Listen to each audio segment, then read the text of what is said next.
প্রিয় লিসেনার্স, আসসালামু আলাইকুম। আশা করি সবাই ভালো আছেন, সুস্থ আছেন। প্রিয় লিসেনার্স, কথা না বাড়িয়ে চলুন শুরু করি আমাদের আজকের ঘটনা। এই ঘটনাটি ঘটেছিল 1995 সালে। ঘটনাটি ঘটেছিল ভেড়ামারা, যেই জায়গাটা রয়েছে, এটি কুষ্টিয়ার একটি উপজেলা। এই ভেড়ামারার কোন একটি গ্রামে, এক্সাক্ট গ্রামের নামটা মনে করতে পারছি না। এই ঘটনাটি আমাকে আমার এক ছোট ভাই সজীব ও দিয়েছিল। চলুন শুরু করি ঘটনা।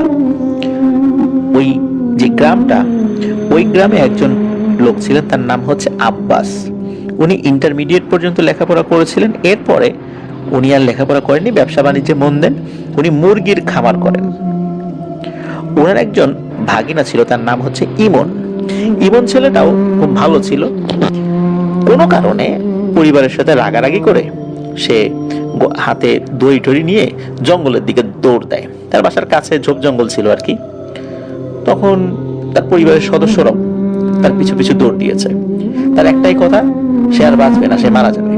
পারিবারিক বিভিন্ন কলহ, বিভিন্ন ঝগড়াঝাটি হয়েছিল ওই দিন। পরিবারের সদস্যরা তার পিছু পিছু দৌড় দিয়েছে। সেও জঙ্গলের মধ্যে ঢুকে গিয়েছে। ঢোকার পর পরিবারের সদস্যরা গিয়ে দেখে সে গলায় ফাঁস দেয়নি, সে দড়িটা গিট দিয়ে বেঁধেছে। ঠিক মানে ফাঁস দেওয়ার আগে যেভাবে দড়িটা রেডি করে, কিন্তু রেডি করার পরে সে আর ফাঁস দেয়নি। কোনো কারণে তার সাহস হয়নি বা মন মানসিকতা পরিবর্তন হয়ে গেছে। তো বাড়ির সদস্যরা তাকে ওখান থেকে বাড়িতে নিয়ে আসে। তার রাগ পড়ে গেছে, এই জন্য আর সে গলায় ফাঁস দেয়নি। তো ওই যে দড়িটা, ওই দড়িটা মূলত ওই গরুর জন্য কিনে আনা হয়েছিল। গরুর গলায় যে দড়িটা ছিল, যেটার সাথে একটা খুঁটি ছিল, ওই খুঁটিটা দিয়ে মাঠে ওইটা গরুটাকে রেখে আসা হতো। এখন ওই দড়িটা দিয়ে গিট দিয়েছে, সে তার ফাঁস দেয়নি। তো পরিবারের সদস্য চিন্তা করে যে এটা বাসায় রেখে দেই।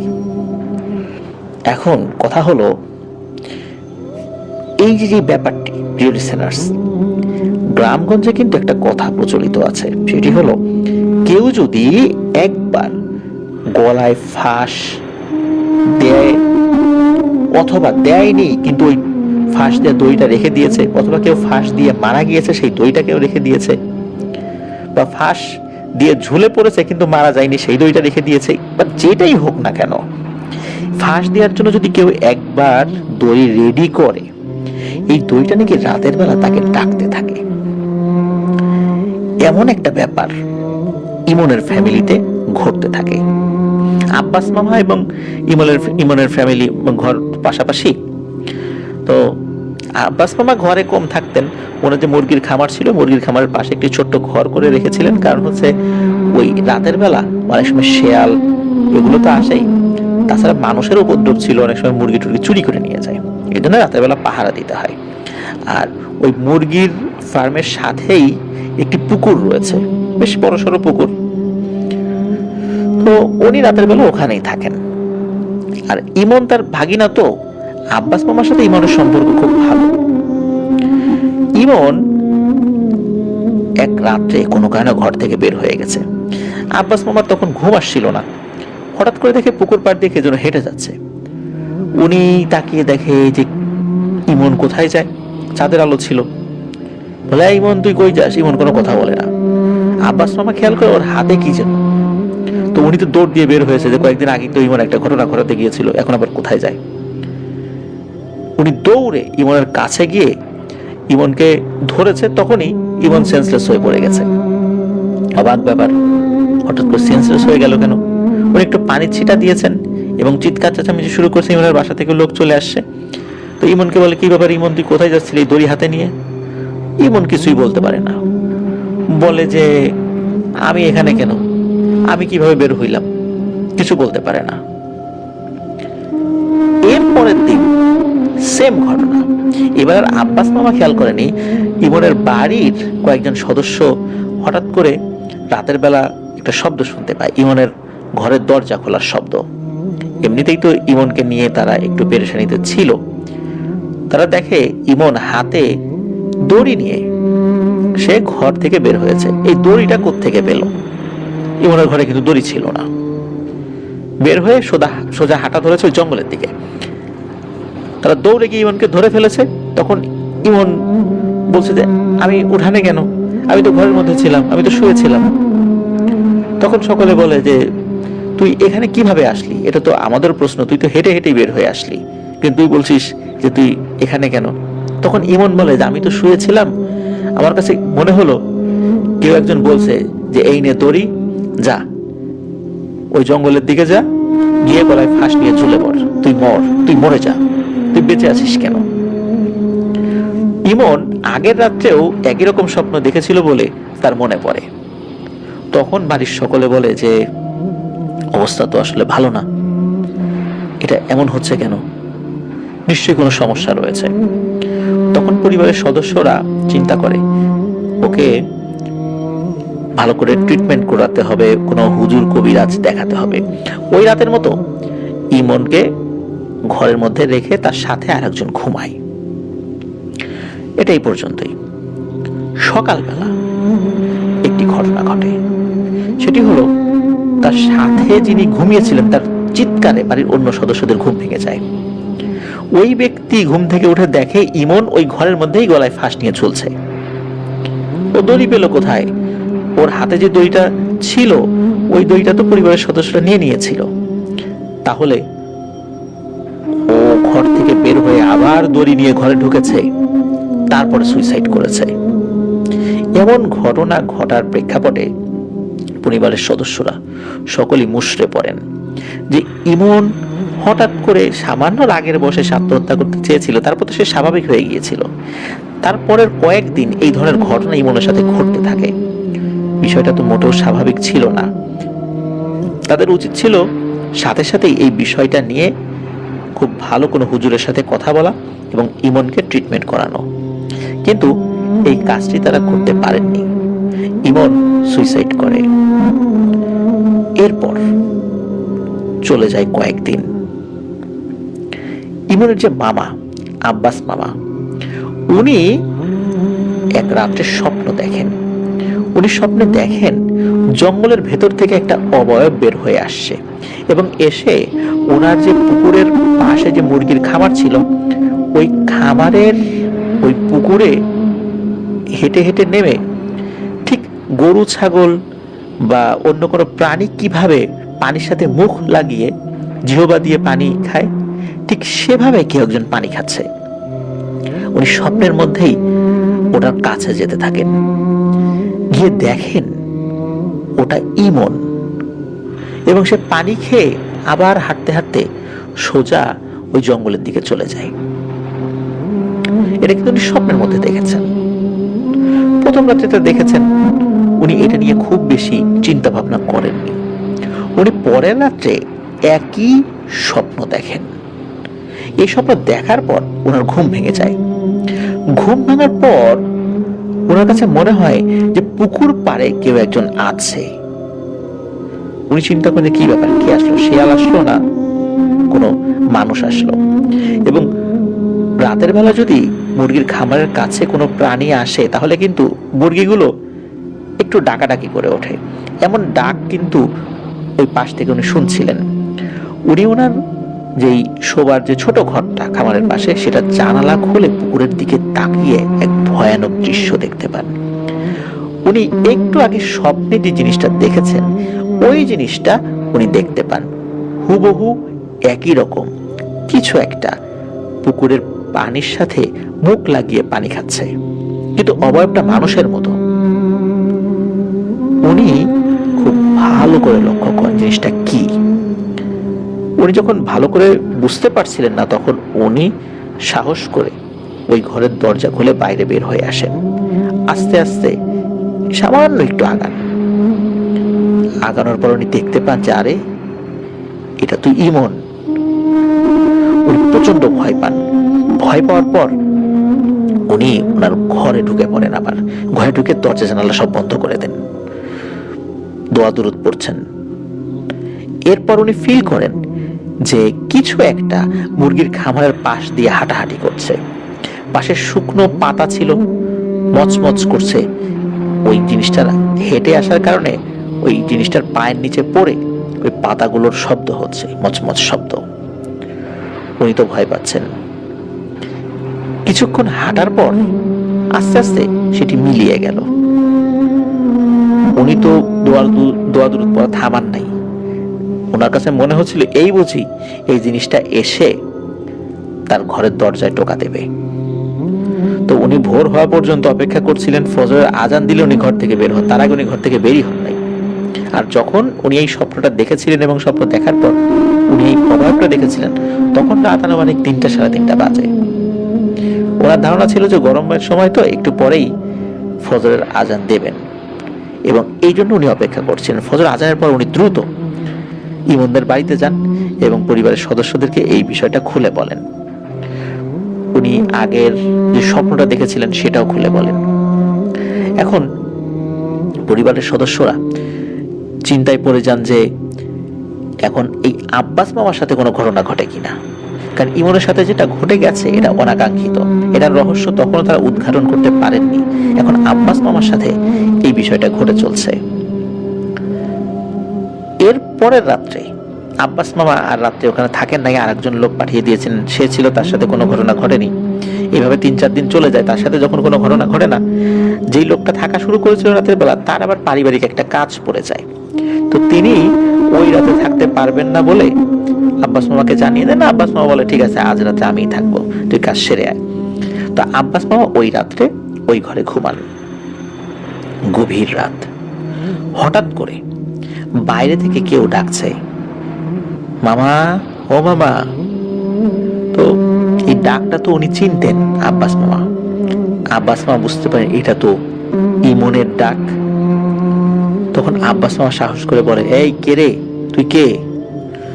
তখন বাইরে থেকে বলে, মামা আমি ইমন, আমার কবরের মধ্যে থাকতে খুব কষ্ট হচ্ছে, তুমি এসে আমার কবরের একটা পাশ ভেঙে দাও, ওই ভাঙা পাশ দিয়ে আমি বের হয়ে আসি। আব্বাস মামা উনি কিন্তু সাহসী মানুষ ছিলেন। উনি এই টাইপের একটা কথা শুনে উনি সাহস সঞ্চয় করে বলেন, তুই যদি কবরের মধ্যেই থাকবি তাহলে এখানে আসলে কিভাবে? আর এখানে তুই যদি হেঁটে আসতেই পারিস তাহলে আমার কবরটা ভাঙতে হবে কেন? ফাজলামি করার জায়গা পাস না, না? তাড়াতাড়ি এখান থেকে চলে যা, আর কখনোই আমাকে এইভাবে বিরক্ত করবি না। এই কথা বলার পর আর কোনো সারা শব্দ পাওয়া যায় না।